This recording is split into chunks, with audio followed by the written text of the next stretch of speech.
आज जो हमारे गेस्ट हैं अभी यहाँ पर पीछे बैक स्टेज पर, उन्होंने बहुत ही यंग एज में यानी कि 16 साल की एज में अपना बिजनेस शुरू किया था। Let's give an energetic and warm welcome to Arjun Deshpande. How are you doing? All good? Please have seat. Thank you very much for having me here. और आपको मतलब देख के और मतलब बचपन से आपको देखता हुआ आया हूँ और मतलब मैं कहता हूँ कि बहुत लोग बिजनेस बनाते हैं बट संदीप सर एंटरप्रेन्योर्स बनाते हैं। वो इंस्पिरेशन देते लोगों को, मतलब इंस्पिरेशन ग्रेट थिंग। बचपन से मतलब किस एज से, कब से देखते आए हो आप? मैं अराउंड मेरे एज ऑफ 14-13 से मैं दिखता हुआ आया हूँ। अच्छा, और 16 में आपने अपना बिजनेस शुरू किया? हाँ, बिजनेस शुरू किया था। एक प्रॉब्लम देखने के बाद में मतलब बिजनेस करने के लिए मैंने जेनरिक आधार की शुरुआत कभी नहीं की। एक बड़ा प्रॉब्लम सॉल्व करने के लिए, मतलब 130 करोड़ लोगों को आज की तारीख में जो प्रॉब्लम आ रहा है कि मेडिसिन से अफोर्डेबल होने चाहिए, तो वो जब मैंने देखा कि एक बुजुर्ग से अंकल थे 70 ईयर्स के, वो मेडिकल स्टोर ओनर को क्रेडिट के लिए रिक्वेस्ट कर रहे थे और वो मेडिकल स्टोर वाला कह रहा था कि मैं आपको क्रेडिट नहीं दे पाऊंगा, तो वो बहुत एक शॉकिंग चीज़ थी मेरे लिए। और उनके वाइफ को हुआ था कैंसर, तो मैंने उनको कहा कि आपके पास में पैसे नहीं है तो आप क्या करेंगे अभी? तो उन्होंने कहा तो मुझे ये मंथ का स्किप करना पड़ेगा, तो इवेंचुअली उनके वाइफ के हेल्थ के ऊपर असर होगा। तो एज ए यंग किड मैंने जाके जो नेट के ऊपर सर्च किया, जो 15,000 का मेडिसिन जो था MRP, वो जो मैन्युफैक्चरिंग प्राइस था वो केवल 3,000 रुपये थे। So there was a huge difference between the manufacturing price and the marketing price. तो मेडिसिन हमारे लिए वो लग्जरियस प्रोडक्ट तो है नहीं, वो आपके लिए और मेरे लिए एक बेसिक ज़रूरत है, हम सभी के लिए।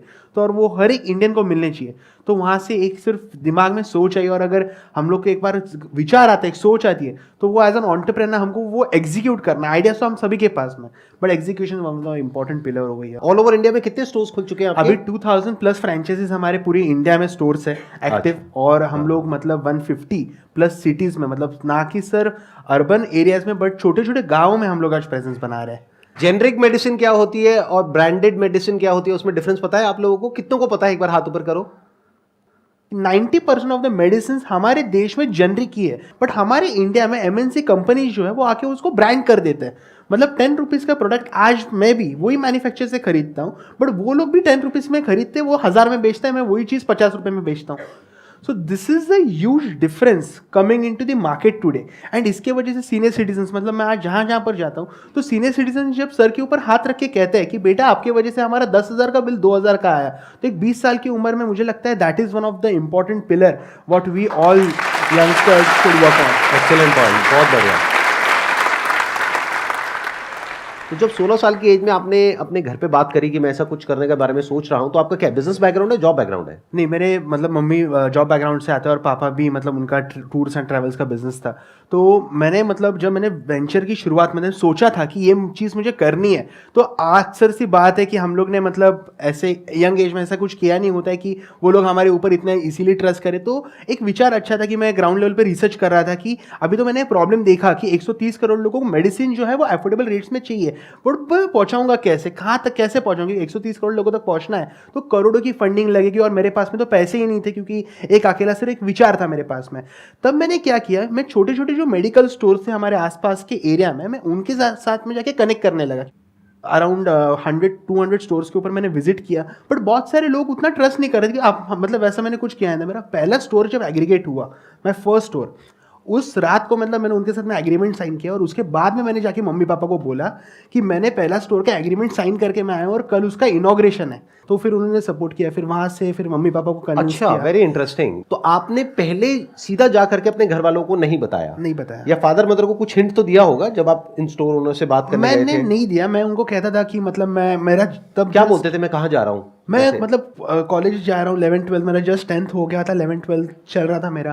तब मैं उनको कहता था कि मैं कॉलेज जा रहा हूँ, और उसके साइड में मतलब 2 व्हीलर तो था, तो मेडिकल टू मेडिकल विजिट करता था। जैसे हमारे तो बंक मारते थे स्कूल से? हाँ, तब मैं बंक मारता था और डायरेक्टली वहाँ पर जाता था। तो उनको बोलने तो की आपने अपना स्कूल कंप्लीट किया या नहीं किया? पढ़ाई पूरी करी या नहीं करी? 12th मैंने की, उसके बाद मैंने नहीं किया, क्योंकि मैं मानता हूँ कि एजुकेशन में आपसे बात करो, आप मुझसे बात करें, we are sharing education. Right. Degree is not just a method to gain something, और we can not prove just a degree for ourself. तो हम लोग जो नया करते हैं तो that is mean a lot for me. तो अब मैं ये समझना चाहूंगा कि आप पहले गए 100-150 फार्मासिस्ट के पास में, जिसको इंडिया में हम केमिस्ट बोलते हैं, उनसे जाकर के मिले कि मैं आपके स्टोर को ब्रांडेड कर दूंगा, मैं ये कर दूंगा, मैं वो कर दूंगा, बट वो कहेगा कहाँ से करोगे, पहले दिखाओ तो सही। बराबर है, बहुत बड़ी क्योंकि बात है। तब तक आपका एक भी स्टोर नहीं था, एक भी स्टोर नहीं था। तो कोई ट्रस्ट कैसे करेगा? Correct. This is one of the important pillar. जब हम लोग फ्रेंचाइजी मॉडल बोलते हैं, एग्रीगेशन मॉडल बोलते हैं, तो आपके पास में बेस होना चाहिए कुछ तो, जो कि मेरे पास में बिल्कुल नहीं। जैसे संदीप सर ने कहा, this is one of the important pillar. जब हमारे पास में दिखाने के लिस्ट नहीं होता तो लोग आपके ऊपर ट्रस्ट इजीली नहीं करते। मेरा बहुत अच्छा पॉइंट क्या था, मेरा जो पहला स्टोर इनॉग्रेट हुआ था उसके बाद में, मतलब जो वो दो भाई थे उनको मैंने बहुत कठिनाई से मैंने कन्विंस किया उनको कि हमारे साथ में जुड़िए। मैंने उनको कहा कि अगर लॉस हुआ भाई साहब वो तो मेरा है, अगर प्रॉफिट हो वो आप ही का दुकान है, आप ही के दुकान में प्रॉफिट आने वाला है, मैं आपका दुकान तो कहीं पर लेके जाने वाला हूं नहीं। वो लॉस आपका कैसे है? आपने इन्वेस्ट किया था उसमें? मैंने इन्वेस्ट नहीं, मतलब मैं उनको कहा कि 15,000 रुपीज मेरे पास में थे, उसको रीब्रांड कर दिया मैंने पूरा। मैंने उनके पास में मेडिसिन जो थे वो up to 80% lesser direct manufacture से रखे। तो जैसे जैसे मेडिसिन सेल होते थे मैं वापस मंगाता था, वापस सेल करता था, तो वो एक चेन में प्रोसेस में चालू हो गया। बट मेरा जब पहला स्टोर चालू हुआ ना, तब सीनियर सिटीजन्स ने इतना अच्छा डिमांड दिया, बहुत लोग वो स्टोर को सक्सेस, मतलब हमारा पहला स्टोर बहुत सक्सेस हुआ, और वो देख के ही हमारा second store, third store convince हो गया ऑटोमेटिकली। क्योंकि जब हमारा एक सक्सेस स्टोरी चलता है ना मार्केट में, तब लोग सामने से आते हैं कि ये, मतलब वो भाई साहब को लोग आके पूछते थे आप जेनरिक आधार के साथ में जुड़ गए, अभी हम लोग भी इसके साथ में कैसे जुड़े, हमको भी हमारा बिजनेस बढ़ाना है। तो that is the all the chain. But आपको शुरुआत, मतलब मैं हमेशा कहता हूं कि 0 to 1 जाना जितना ज्यादा डिफिकल्ट होता है उतना 1 to 10 जाना नहीं होता। अभी आपने एक लाइन यूज करी 0 to 1 हाँ जी। जाना बहुत मुश्किल होता है, एक बुक भी है 0 to 1 के नाम से। तो I am more interested in that कि आप 0 to 1 गए कैसे, पहला स्टोर ओपन कैसे हुआ? पहले स्टोर में, मतलब मैं आपको कहूंगा कि जो मेरा फर्स्ट स्टोर था ना, तब वो जो मतलब मेडिसिन प्रोक्योर थे, इंपॉर्टेंट पॉइंट क्या था ना, प्रॉफिट मार्जिन का बहुत बड़ा रोल होता है वहां पर।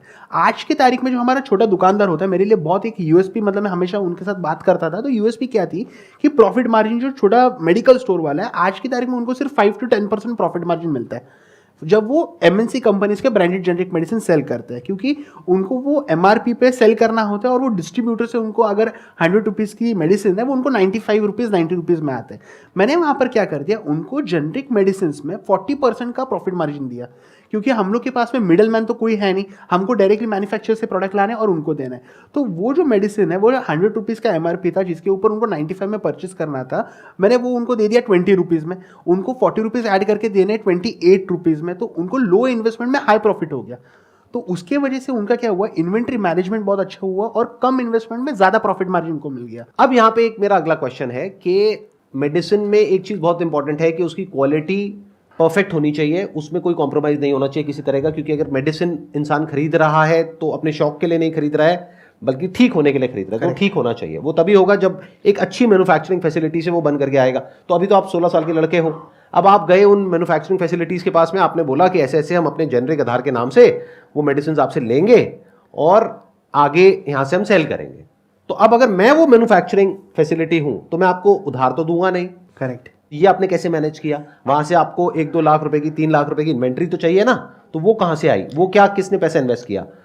अभी इसमें बहुत इंटरेस्टिंग फैक्ट ऐसा है कि इन इंडिया हर एक कंपनी जो एमएनसी होती है ना, उन्हीं का खुद का जेनरिक डिवीजन होता है, बट वो सभी को नहीं पता है, क्योंकि वो लोग जब बैचेस लेते हैं तो उन्हीं के खुद के जेनरिक मेडिसिन होते हैं मार्केट में अवेलेबल। और जब हम लोग कंपनी को अप्रोच करते हैं डायरेक्टली कि हमको जेनरिक, क्योंकि तब के समय में मैं सभी प्रोडक्ट के ऊपर जेनरिक आधार का लोगो नहीं लगा सकता था, क्योंकि वो मुझे लाखों करोड़ों रुपए का खर्चा आ जाता था। तो मैंने क्या किया, वो मैन्युफैक्चरर डायरेक्टली अप्रोच किया कि आप मुझे आपके जेनरिक मेडिसिन दे दीजिए, बॉक्स के हिसाब से दे दीजिए। तो मुझे उन्होंने उनके लोकल जो स्टॉकिस्ट थे उनके साथ में कनेक्ट कर दिया। तो वहाँ से तो मुझे स्ट्रिप में, मतलब वो मुझे लगता है कि अराउंड 10-15,000 का तो मैंने पहले दिन मेरा इन्वेंट्री रखा था, जो कि पहले दिन में ही हो गया खत्म। और उसी से जो हमारा प्रॉफिट हुआ था, मैंने सेकंड डे का इन्वेंट्री खरीद लिया। एक एक करके चैलेंजेस को मीट करते हैं, because there are 4 P's of marketing: product, place, price and promotion, right? Correct. तो एक बात करते हैं प्रोडक्ट की। तो प्रोडक्ट में आपने क्या किया? खुद अपने जेब से पैसा इन्वेस्ट नहीं किया, अपने ब्रांड से नहीं निकाला, क्योंकि आपके पास में पैसे थे ही नहीं। तो आपने क्या किया, उन्हीं कंपनीज के जेनरिक प्रोडक्ट्स थे जिनको वो कंपनीज प्रमोट नहीं करती थी। क्यों? क्योंकि उसमें उनको मार्जिन नहीं मिलता था, राइट? Of course. ये हो गया प्रोडक्ट। अब आता है प्लेस। प्लेस में आपने क्या किया, आपने किसी तरीके से उन 2 भाइयों को कन्विंस कर दिया जो आपका पहला स्टोर था, हाँ, और वो कन्विंस हो भी गए। तो इसका मतलब कि कितनी आपके अंदर एक, मैं क्या कहूंगा, कैसा जज्बा होगा या डिजायर होगा या कॉन्फिडेंस होगा या एक जोश होगा कि आप उनको कन्विंस कर पाए, तो वो आपने कन्विंस कर दिया। तो प्लेस आपको वहां पे मिल गई, मतलब जगह उनकी, बस ब्रांड मेरे आपने पास उसको कॉन्फिडेंस बहुत था। मतलब मैंने उनको, जो मैं कह रहा था ना, मैं उनको फैक्ट्स के साथ बात कर रहा था, क्योंकि ये चीज उनको पता थी, बट वो करने की हिम्मत नहीं थी उनमें। मैंने उनको वो हिम्मत दी। एक विचार दिया, मैंने उनको एक ड्रीम सेल विजन दिखाई कि देखो ये हो सकता है, ये पॉसिबिलिटी है। Possibility अब उसमें आपका और उनका रेवेन्यू शेयरिंग अरेंजमेंट क्या था, यानी कि जो भी मेडिसिन बिकेंगी ये ब्रांडिंग होने के बाद में, आपका ब्रांड आने के बाद में, तो उसमें कितना पैसा उनका, कितना आपका? नहीं, मैंने उनके साथ में कुछ भी रेवेन्यू शेयरिंग नहीं किया। मैंने क्या किया कि मैं आपको खरीद के दूंगा और उसमें मेरा डायरेक्ट कट होगा, आपको जितना है, मतलब वो मिनिमम कट था। तो उसमें क्या था, फिर मैं उनके साथ में कभी भी प्रॉफिट शेयर करने के लिए बैठा नहीं। अगर मैं बैठ जाता ना तो मुझे कभी जिंदगी में प्रॉफिट नहीं देते थे वो। That's again a good point. आप समझ गए ना इन्होंने क्या किया?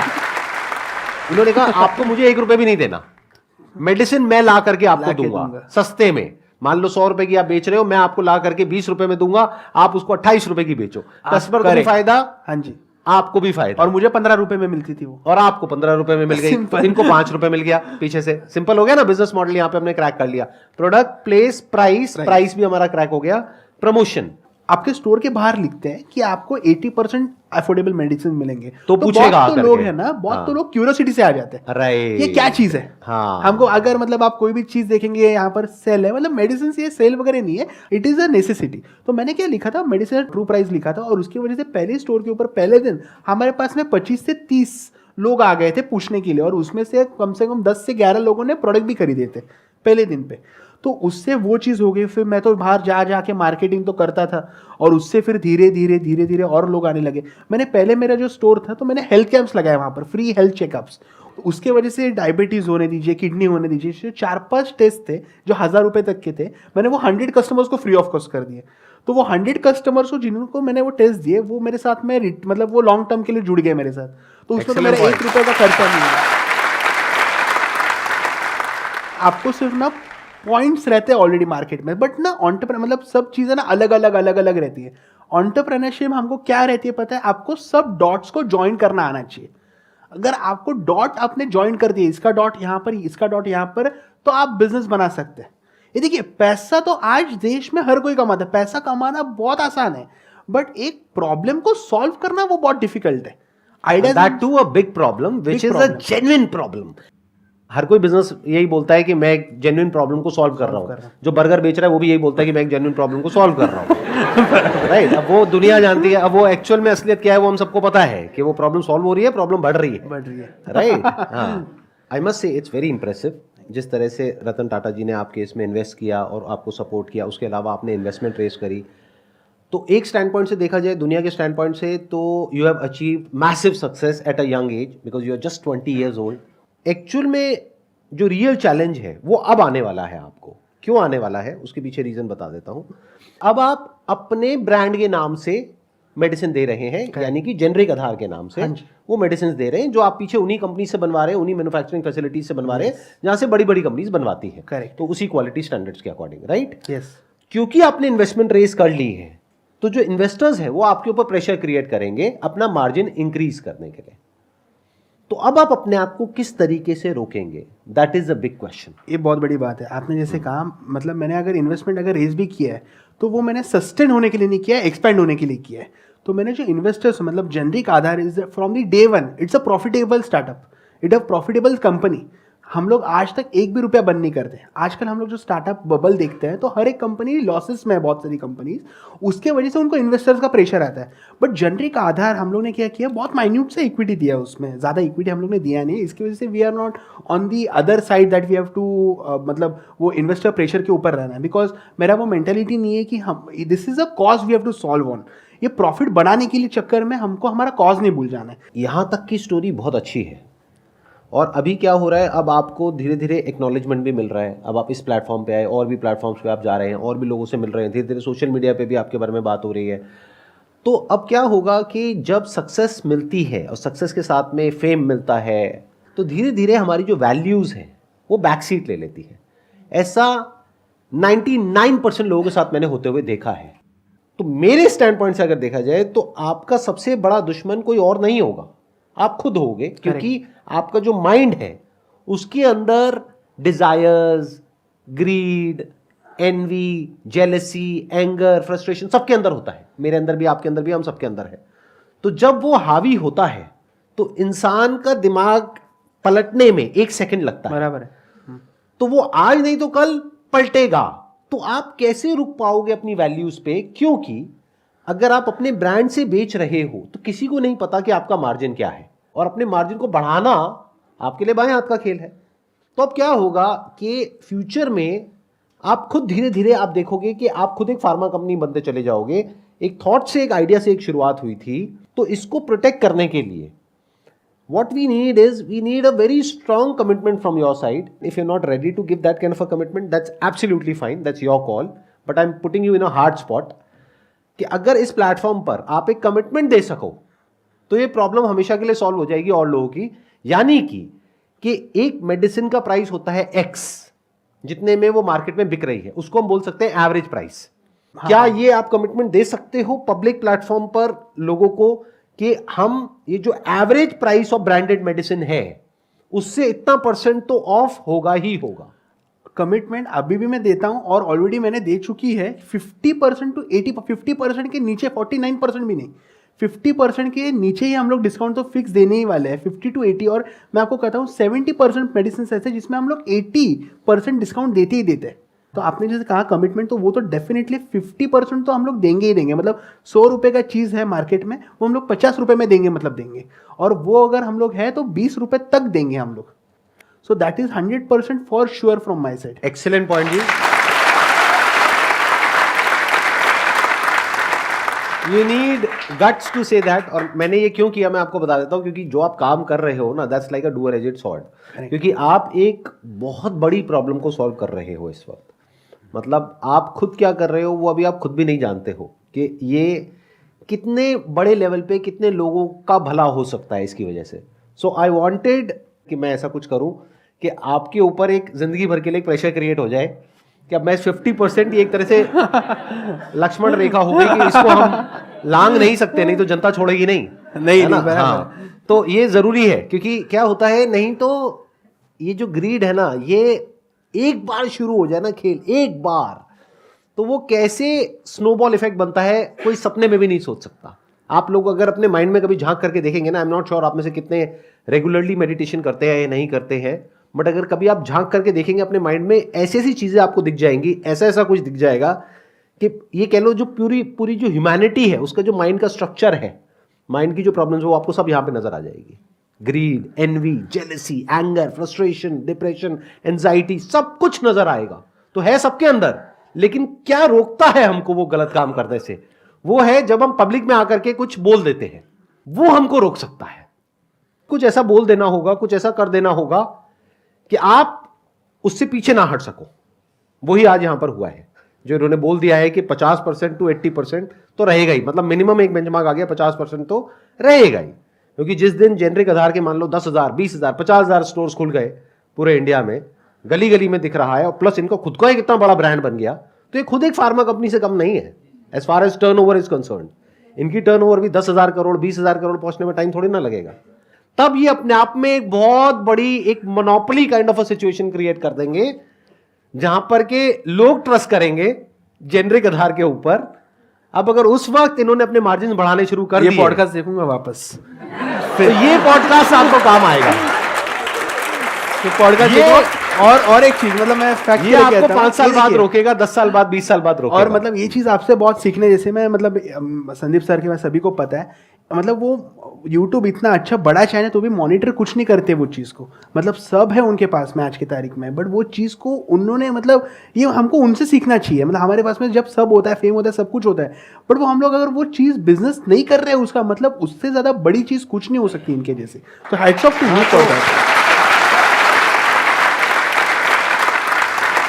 मतलब आप अगर ये चीज़ अगर मुझे कहेंगे ना, तो डेफिनेटली मन से मुझे आनंद हुआ ये चीज़ का, क्योंकि वो आपने चीज़ करके हो चुकी है आपकी, आपने वो सब आप में, मतलब वो सब कुछ नहीं है चीज़ें आप में। तो अगर आप वो मुझसे एक्सपेक्ट करेंगे तो डेफिनेटली मैं हाँ ही बोलूंगा वो चीज़ के लिए। मुझे यही देख करके खुशी हो रही है, क्योंकि जब आप यहाँ पर आए थे, आपने बताया कि आपने 14 साल की एज से मेरी वीडियोस देखी करी, तो आई एम श्योर आपने ये सब देख रखा होगा, आपको मेरे बारे में सब कुछ पता होगा।